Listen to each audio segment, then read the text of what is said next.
Hi guys, it's Erin, and May is Cystic Fibrosis Awareness Month. Now, this is very different from what I usually do. I'm used to sitting behind a computer, typing out what I'm going to say, and hitting publish for you guys to read. I'm not so used to sitting behind a computer and talking to a camera. I've always said that I'm a way better communicator when it comes to writing than when it comes to talking. But this whole blogging experience has been me stepping out of my comfort zone, and what better way to step out of my comfort zone than to step beyond writing. So I decided that since it is Cystic Fibrosis Awareness Month, that I would try something new. I'm not going to be doing videos forever. This is really just me trying something out. But I have a 3-part story that I want to tell, and I decided to tell it through video. So as you can probably tell by the name of this video, I'm going to be telling my Mycobacterium story. And yes, I know I say it wrong. There is no R in micro, it's actually myco, but always said it that way. In fact, I didn't know how to spell it until this year. Kind of sad. But yeah, so I'm going to be telling my story and we'll see how it goes. Sorry if the editing in this video sucks. I'm really new at this. Let's jump in. So this story starts when I'm 12 years old. But I'm going to go back a little bit, give you a little bit of backstory. So prior to 7th grade, when I was 12, I had been going in the hospital every other year. Now, I can't really account for what happened before kindergarten, but once school started, I'm pretty set to tell you, I went in kindergarten, 2nd grade, 4th grade, and 6th grade. And the reason I remember this exactly is because I remember kind of counting out this pattern. I recognized the pattern. I was going in about every 2 years. And I remember thinking, oh no, I'm going to go in the hospital my senior year of high school. If only it just stayed that simple. So, my lung function up until I was 12 was in the 90s. My baseline sat in the 90s. I don't remember the exact number. It's been a long time. But I was healthy. I was very healthy, and I was very, very grateful. So usually when my lung function would drop into the 80s, that was a problem, and I would get put on IV antibiotics. Usually, if not, oral antibiotics come back in a couple weeks. Well, that was not the case this time. So this particular year, I was a competition dancer. I had been dancing for several years, and I always knew that my lung function was not as good as the other guys. Girls. and guy. Well, when I started having a lot of trouble breathing, I just chalked it up to the fact that my lung function wasn't as good. So I was like, oh, it's normal, it's normal, it's normal. Spoiler alert, it wasn't normal. When I had to take 5 to 10 minutes to recoup after a 2-minute number, that's not normal, and I didn't have to do that before. But me being in this state of, I know my body, I'm 12 years old, I'm an adult. Nothing was wrong, or that's what I thought. Now I don't remember if I had gone to the doctor because we thought something was wrong, or because it was my regular 3-month checkup. But either way, I wound up in the doctor's office shortly after this whole I can't breathe fiasco. And what happened was extremely shocking. So for a girl whose lung function rarely hit 70s, I'm talking 79 for 70s, and for a girl whose bad lung function was 85, this was huge. My lung function had dropped from being in the 90s to being 63%. I remember that number like I remember yesterday. Seeing that number on the screen, I didn't believe it. How can you, Your lung function goes from up here and you're fine and you're healthy and you're living your life to being pretty bad. And yes, I know that there are a lot of CF people with way worse lung function who would love to have 60% lung function. I get that. But when your lung function is 90 and it drops to 60, that's bad. And there's something wrong. Now, I don't remember being scared. I don't remember thinking much of it, honestly. Probably should have. I think my mom thought a lot more of it than she showed to me. I think my doctors thought a lot more of it than they showed. But, they did what I expected. They put me in the hospital. And the hospital was going to fix me. I was going to be fine. In 10 to 14 days, my lung function would be right back where it needed to be. And I'd be out of the hospital. I'd be dancing. I'd be going back to school. It'd be fine. How come nothing is ever the way you want it to be? Those people that are like really, really lucky, and like everything they want they get, everything happens the right way. I'm not one of those people, and I shouldn't have expected this time to be one of those times. So when you go in the hospital, they test your lung function right before you go in, or right as you get there. For some reason you didn't have a lung function test done recently. And then they check it 7 days later. After you've been on IV antibiotics for 7 whole days, they will check your lung function, just to make sure that you're getting better. They don't expect it to be back up to where you normally are, to your baseline, but they do expect it to be getting better. My lung function after 7 days of IV antibiotics had dropped again to 60. It had dropped 3%. What?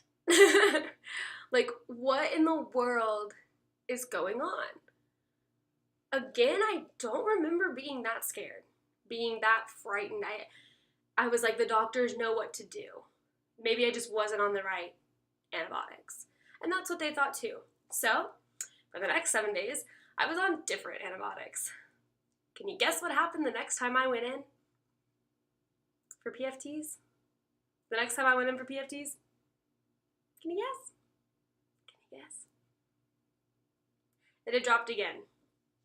14 entire days of being on IV antibiotics, and my lung function had dropped again. So, this time I got scared. I actually locked myself inside of my bathroom and cried.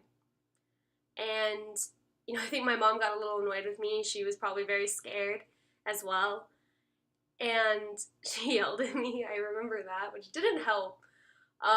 Sorry, Mom. Sorry, I don't know to expose you, but yeah, I remember just being at a loss. Like, when the doctors can't help you, who can? That was kind of the mentality that was going around. So they decide to do a bronchoscopy because the sputum cultures, like the throat swabs and like spitting into a cup, wasn't giving them anything. Like, clearly they've been relying on what I've been giving them for 14 days. That's not working. Time to go in and get an actual sample. So a bronchoscopy, if you don't know, is when they go down, I think it's through your nose, but it might be through your mouth. I don't know. I'm always asleep when it happens. And they go down with a tube down your throat into your lungs, and they get a sample of your mucus to see what's growing down there. My dad calls it being roto-rootered. Because sometimes they do it just to clean you out, because I have gotten cleaned out that way before. So they take this sample, and very quickly they are told that whatever is growing inside of me is in the tuberculosis family. What? Like, I'm 12 years old. I don't get tuberculosis. Like, I get bruises from the playground. Like, what are you talking about? Like, tuberculosis, that's an old man disease. Like, what? And that's also very, very scary as a CF patient. Like, my lungs are bad anyway. And you're telling me that I have a disease that specifically targets the lungs and makes them bad. Cool. So I get put in an isolation room, which sucks. And let me tell you, like, you don't ever want to end up there. And I mean, not that I think anyone watching this video heard me say isolation room and was like, oh my god, that's so cool. I want to be her. If you did, like, sorry, it's not that great. I actually remember being in the hospital and seeing these isolation rooms years before and always being like, that's so cool because the rooms look bigger from the outside. It's not. Obviously, you're in isolation. You can't leave. And that's really hard. So they know that it's a cousin or a relative or tuberculosis itself. So they decided to actually do a tuberculosis test. So if you've never been tested for tuberculosis, they basically inject you with something that tests for tuberculosis. I'm sorry, I'm not a doctor, I'm not a biology major, I don't know what they do. But they inject you with something that tests for the disease, and you get a little bubble that maybe is only like that big. And they draw a circle around it, and they wait 24 hours. If the bubble grows beyond the little pen circle that they draw, then you have tuberculosis. If it does not, then you do not. Luckily, I did not have tuberculosis. That still didn't get me out of isolation, but it was a good thing to hear. So basically, they decide I don't have tuberculosis. They don't know what's wrong with me. And I've been in the hospital for, at this point, about 21 days. I'm not getting better. So they let me go home. Well, I was very, very happy. I could go back to school, I could go back to dance, don't mind the fact that I can't breathe at all, but you know. So I can do all of that stuff, and I'm happy, because I'm a kid, and I just think about the now. Well, my mom and my doctors are not happy. They're not happy with the fact that I was able to go home, and my lung function still sucked. So they keep testing this bacteria mucus that they got from my lungs, and come up with the fact that it is a cousin of tuberculosis. And there's two types of cousins, like Mycobacterium is like the underlying cousin, I guess. But there's two types. So there's atypical and the other one. Clearly I didn't have the other one, because I would remember its name. But they didn't know which one I had. All they knew is I had Mycobacterium. So they start telling me the treatment options. So for this other one, the one that I didn't have, thank God I did not have it, I would have had to do an entire year of IV antibiotics. Now, this didn't mean I would be in the hospital for a whole year, but it meant that I would have to get a port. And if you don't know what a port is, it's basically like a small catheter that they put in your chest, and it goes to your heart. Works the same way as an IV and a PICC line, but it's way more durable and can stay in you a lot longer. Which meant that I would not be able to swim or take a shower without having to cover it up. And I didn't want that. To this day, I still don't want a port. I don't have one, I've never had one, and I don't intend on getting one. I don't want one. So that thought just terrified me. I was like, no, I'm not getting a port, I'm not getting a port. Thankfully, I didn't have to. God was on my side. Really, he really was. And I had the atypical Mycobacterium, which allowed for 3 oral antibiotics. A whole year of those 3, but they were oral, took them in the morning. That was good. So those oral antibiotics were rifampin, ethambutol, and azithromycin. And they were just like, take these for a year, you should be good. And I was very, very fortunate. The only lasting reminder that I would have of this Mycobacterium was lung function that never fully popped back up. It did go back up into the 80s, which I was happy about. I was content with that. Shouldn't have been. I really shouldn't have been. But, you know, I was like, yeah, 80. I'm cured. It's over. It's gone. You can't tell by all these quotation marks. It was not over. But, you know, for the time being, it was. It was over, and I was good, and I was able to move on. Life was great. And then I realized that story wasn't over. In fact, it was far from.